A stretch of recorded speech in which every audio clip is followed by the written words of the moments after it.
Dear student of 8th class, today we are going to start your chapter 7, linear equation in one variable. Linear equation क्या होती है देखिए. In an equation, if the highest power of the variable is 1, then we say the equation will be linear. यानी किसी भी equation के अंदर अगर वेरिएबल की हाईएस्ट पावर अगर 1 है तो हम उसको लीनियर इक्वेशन कहेंगे. अब linear equation in one variable यानी उस इक्वेशन के अंदर जो वेरिएबल होगा वो आपका 1 होना चाहिए. जैसे 2x + 3 = 5. ये एक लीनियर इक्वेशन है क्योंकि वेरिएबल देखिए 1 ही है तो 1 वेरिएबल में लीनियर इक्वेशन हो गई. जैसे आपके पास 2x + 3y = 1.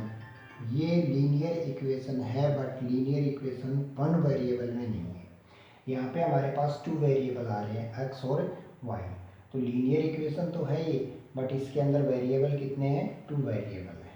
फिर जैसे 2x² + 3 = 5. ये लीनियर इक्वेशन नहीं है क्योंकि यहाँ पे वेरिएबल की हाईएस्ट पावर क्या आ रही है 2.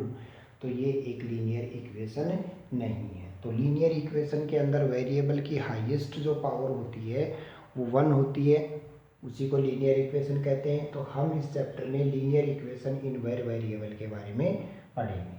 तो देखिए आपका फर्स्ट क्वेश्चन जो है रिव्यू एक्सरसाइज का वो है determine which of the following are linear equation in one variable. Equation आपके पास है x + 35 + 5x = 3x - 11. ये हमारे पास इक्वेशन है. तो देखिए इसको पहले हम सॉल्व करते हैं. वेरिएबल एक साइड करते हैं, कांस्टेंट एक साइड करते हैं. तो x + 5x - 3x = -11 + -35. ये x 35 LHS से RHS में जाएगा, प्लस से माइनस हो जाएगा. यहाँ से 3x प्लस था माइनस हो गया. तो ये हमारे पास हो गया 6x. 6x में से 3x माइनस करेंगे तो 3x और ये हमारे पास हो गया 46. तो देखिए ये हमारे पास एक लीनियर इक्वेशन हो गई वन वेरिएबल में. सेकंड जब हमारे पास है x + y + 4 = 0. ये लीनियर इक्वेशन तो है बट 1 वेरिएबल में नहीं है. विच लीनियर इक्वेशन इन वेरिएबल, क्योंकि यहाँ पे हमारे पास 2 वेरिएबल हो गए x और y. तो ये 1 वेरिएबल में लीनियर इक्वेशन नहीं है. फिर हमारे पास है xy + 2 = 5. ये भी हमारे पास लीनियर इक्वेशन है बट 1 वेरिएबल में नहीं है. लीनियर इक्वेशन नहीं है क्योंकि यहाँ पे वेरिएबल की हाईएस्ट पावर 1 और 1 कितनी हो जाएगी 2. तो 2 हो जाएगी तो लीनियर इक्वेशन नहीं रहेगी. वैसे भी यहाँ पे वेरिएबल 2 आ रहे हैं तो linear equation in one variable नहीं है. फिर आपके पास x² + 2x + 1 = 0. ये भी एक लीनियर इक्वेशन नहीं है क्योंकि वेरिएबल की हाईएस्ट पावर क्या आ रही है 2 आ रही है. तो इसे हम क्वाड्रेटिक इक्वेशन बोलेंगे. तो ये भी एक लीनियर इक्वेशन नहीं है. Determine which of the following pair of equations are equivalent. आपको ये फाइंड करना है कि कौन सा पेयर ऑफ इक्वेशन है जो इक्विवेलेंट है. तो देखिए आपके पास है x - 5 = 9, 2x - 8 = 3x + 6. फिर है 3y + 7 = y + 5 और दूसरी इक्वेशन y - 7 = 1 - 3y. ये a b और c पार्ट हमारे पास है 5x + 2 = 2x + 5 और सेकेंड इक्वेशन x - 9 = 1 - 9. तो यहाँ से देखिए फर्स्ट क्वेश्चन जो है उसमें फर्स्ट इक्वेशन हमारे पास ये है और सेकेंड इक्वेशन हमारे पास ये है. तो यहाँ से इसको सोल्व करते हैं. x - 5 = 9 है, देन 5 RHS में जाएगा प्लस हो जाएगा. x = हमारे पास आ जाएगा 14. फर्स्ट इक्वेशन से हमारे पास ये आ गया. सेकेंड इक्वेशन में हमारे पास है 2x. वेरिएबल एक साइड करते हैं तो 2x - 3x = 6 + 8 अब 2x माइनस 3x ये हमारे पास रह जाएगा -x और ये हमारे पास हो गया 14। Then x equals to -14। अब 14 is not equals to -14, then equations are not equal, ये इक्वेशन इक्वल नहीं होगी। सेकंड हमारे पास है, देखिए 3y plus 7 equals to y plus 5। इसको जब हम सोल्व करते हैं तो 3y minus y equals to 5 minus 7, ये 2y equals to -2, then y equals to -2/2, y equals to हमारे पास आ गया -1। सेकेंड इक्वेशन को जब सॉल्व करेंगे then y minus 7 equals to 1 minus 3y, तो ये y यहाँ से आएगा 3y, y प्लस 3y हो जाएगा, ये 7 यहाँ से आएगा LHS से RHS में जाएगा तो 1 प्लस 7 हो जाएगा, ये हमारे पास 4y equals to 8, then y equals to 8/4 equals to हमारे पास आ गया 2। अब देखिए यहाँ पे y की वैल्यू -1 है और यहाँ पे y की वैल्यू हमारे पास 2 है, तो दोनों वैल्यू हमारे पास इक्वल नहीं है, तो ये लीनियर इक्वेशन भी इक्वल नहीं है। थर्ड हमारे पास है x minus 5 equals to 9, then x equals to हमारे पास हो जाएगा 14, और इसी में सेकेंड पार्ट जो हमारे पास है 2x minus 3x equals to 6 plus 8, 2x minus 3x ये हमारे पास हो जाएगा -x नहीं सॉरी, हमारे पास इक्वेशन है x minus 5 equals to 9, third equation, ये है थर्ड इक्वेशन हमारे पास। तो यहाँ से देखिए 5x plus 2 equals to 2x plus 5, अब ये 2x RHS से LHS आएगा, माइनस हो जाएगा तो 3x रह जाएगा, अब ये 2 इधर जाएगा माइनस, तो ये 3 रह जाएगा, then x equals to 3/3, x equals to 1। इसमें सेकेंड जो इक्वेशन हमारे पास है x minus 9 equals to 1 minus 9 हमारे पास हो जाएगा -8, then x equals to -8 plus 9, x equals to हमारे पास हो जाएगा 1। अब यहाँ भी x की वैल्यू 1 है और यहाँ भी x की वैल्यू 1 है, तो ओनली सी पार्ट जो है उसके अंदर जो लीनियर इक्वेशन है वो हमारे पास इक्वल हैं, रिमेनिंग ए और बी जो है वो इक्वल लीनियर इक्वेशन नहीं है।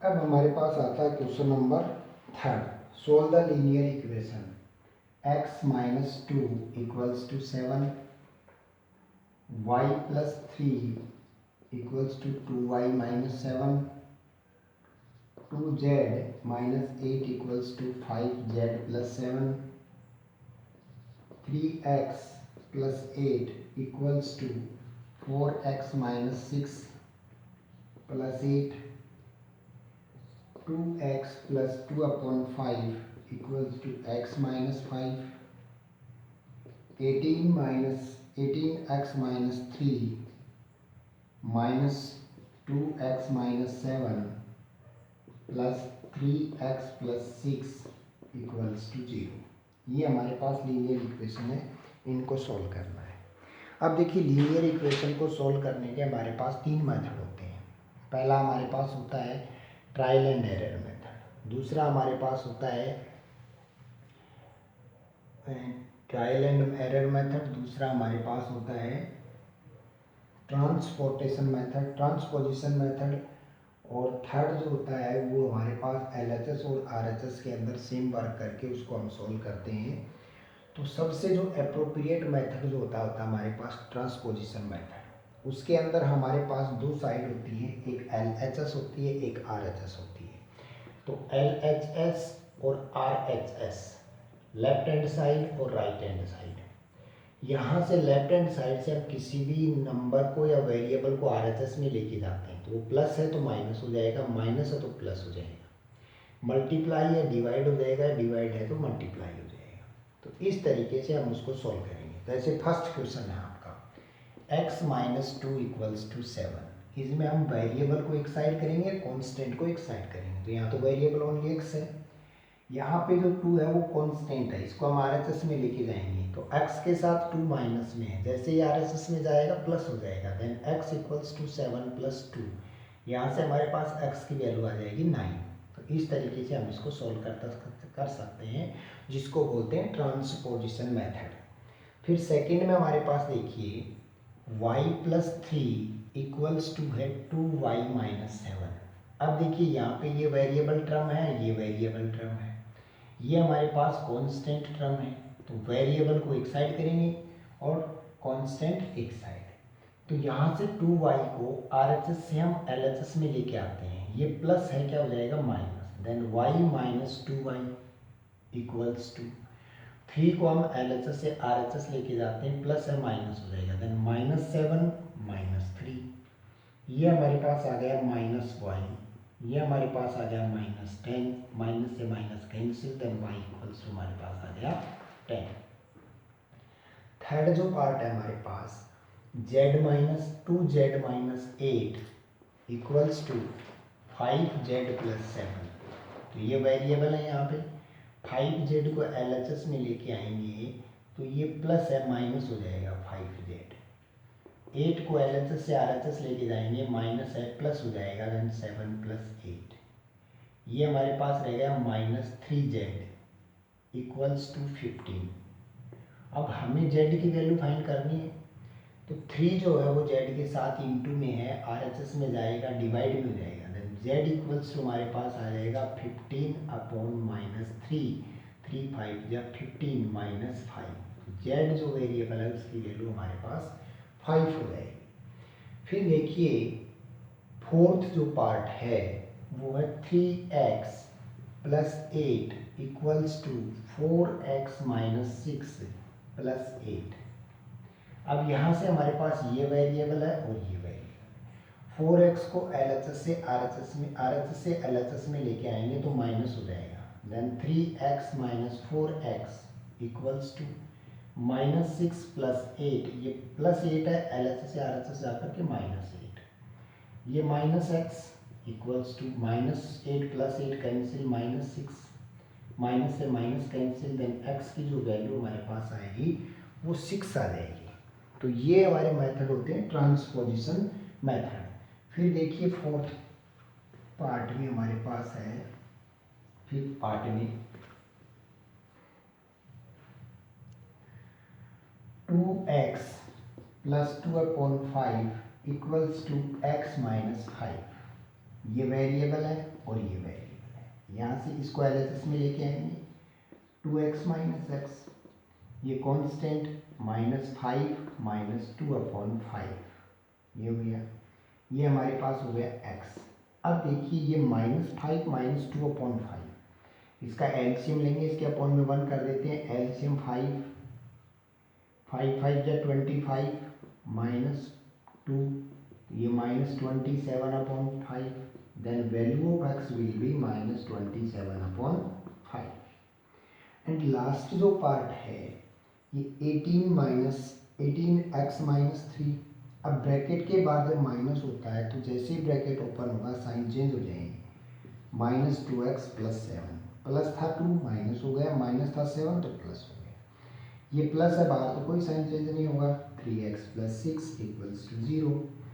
यहाँ से अब आप देखिए 18x 2x 3x ये दोनों प्लस हैं, ये माइनस, 18 और 3 21 माइनस 2 19x आ गए, माइनस 3 7 6 13 माइनस 3 10 आ जाएगा, plus 10 equals to 0, then 19x equals to minus 10, x equals to minus 10 upon 19, ये हमारे पास x की वैल्यू आ जाएगी, x equals to minus 10 upon 19। तो इस तरीके से हम ट्रांसपोजिशन मेथड से जो सबसे अप्रोप्रिएट मेथड है उससे किसी भी लीनियर इक्वेशन को सॉल्व कर सकते हैं।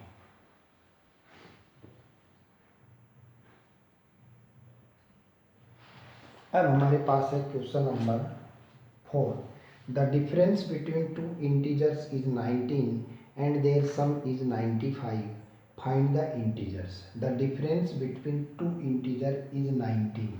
दो इंटीजर हैं जिनका डिफरेंस 19 है एंड देयर सम इज 95 और उनका सम 95 है।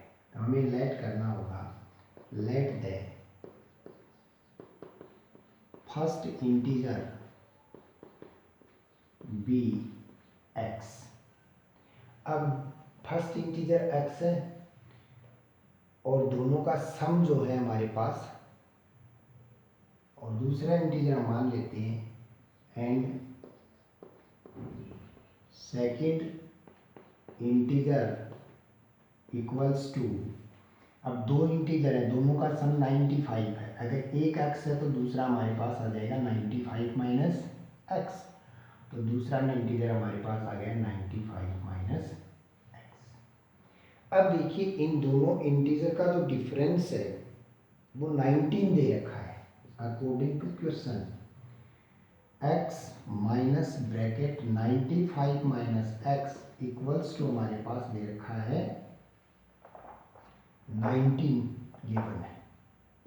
इसको जब हम सोल्व करेंगे then x minus 95 plus x equals to 19। x और x हमारे पास 2x minus 95 equals to 19। 2x equals to 19 plus 95, then 2x equals to 9, 5, 14, 9, 1, 10, 1, 11, then x equals to 114 upon 2, 2, 5 या 10, 2, 7 या 14। यानी फर्स्ट जो इंटीजर हमारे पास होगा वो 57 आ जाएगा, फर्स्ट 57, और सेकंड जो इंटीजर हमारे पास होगा वो 95 माइनस 57, 15 माइनस 7 8 और 8 माइनस 5 3 38। यानी दोनों जो इंटीजर हमारे पास होंगे वो 57 और 38 हो जाएंगे।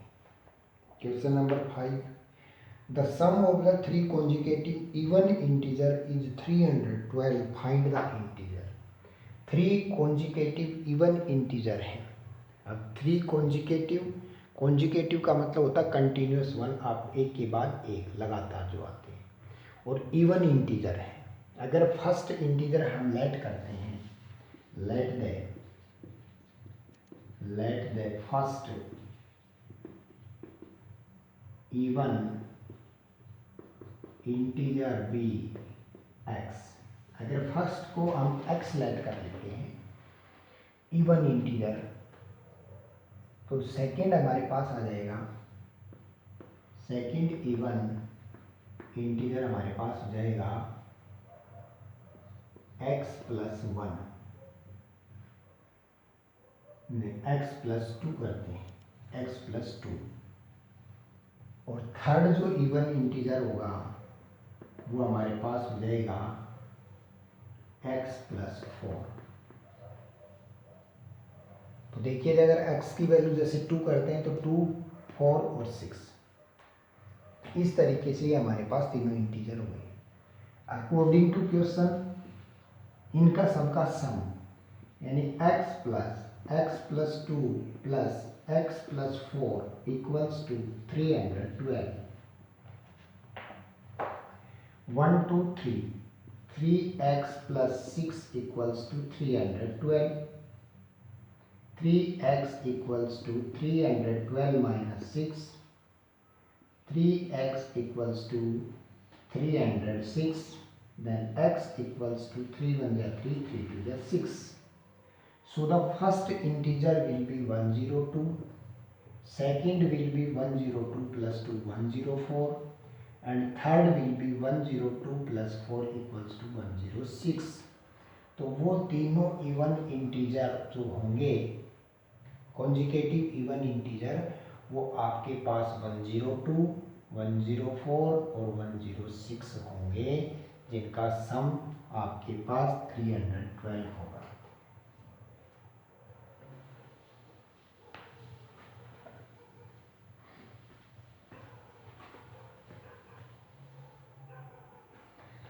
अब देखिए question number 6, the length of a rectangle is 5 centimetre longer than it's width and the perimeter 50 centimetre. यानी एक रेक्टेंगल गिवन है जिसकी लेंथ जो है वो विड्थ से 5 सेंटीमीटर मोर है। तो लेंथ को अगर x लेट करते हैं, विड्थ को x लेट करते हैं, तो लेंथ हमारे पास हो जाएगा x plus 5। Let the width be x, then length be x plus 5. According to question, perimeter of rectangle equals to 2 into L plus B. ये हमारे पास है 2 into L plus B equals to 50 centimetre. 2 length है x plus 5, width हमारे पास x equals to 50। पहले इस 2 को ही solve करते हैं, RHS में जाएगा, डिवाइड हो जाएगा, then 2x plus 5 equals to 25 हो जाएगा। अब यहाँ से 2x equals to 25 minus 5, 2x equals to 20, then x equals to हमारे पास आ गया 10। So the width of the rectangle will be 10 centimeter and length will be 15 centimeter। यानी उसकी लेंथ तो हो जाएगी 15 सेंटीमीटर और विड्थ हो जाएगी 10 centimetre. And last question of the review exercise, the price of 3 notebook and 2 text book is 135। 2 note the price of 3 notebook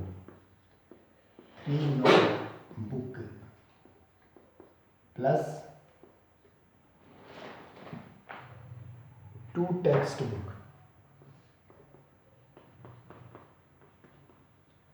equals to हमारे पास है 135 rupees 135।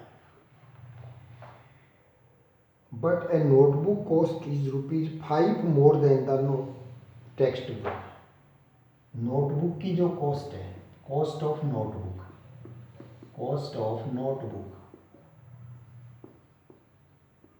Equals to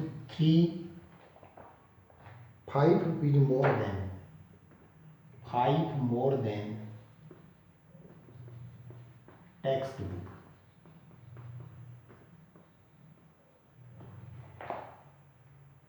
Find the cost of both the notebook and textbook।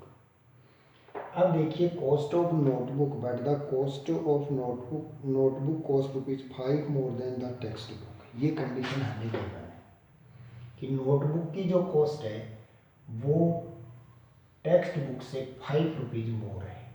तो हम let करते हैं, let the cost of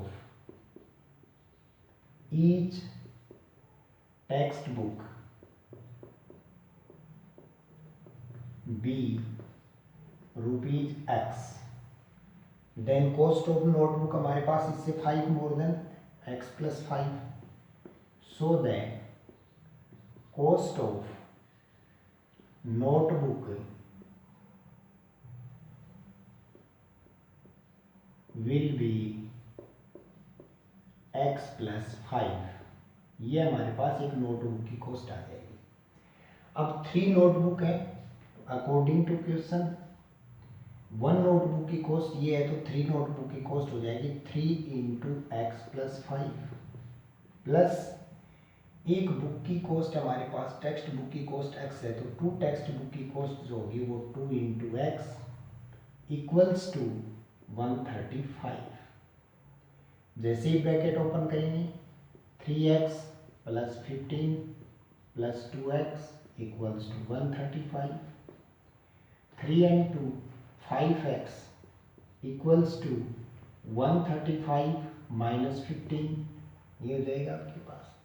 then 5x equals to 120, x equals to 120 upon 5, then x equals to 5 to the 10, 5 to the 20. So the cost of textbook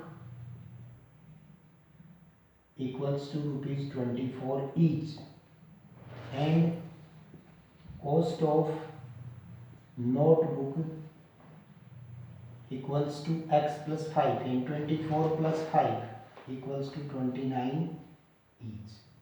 तो एक text book की जो cost होगी वो तो होगी 24 रुपीज़, और एक नोटबुक की जो कॉस्ट होगी वो होगी 29 रुपीज़।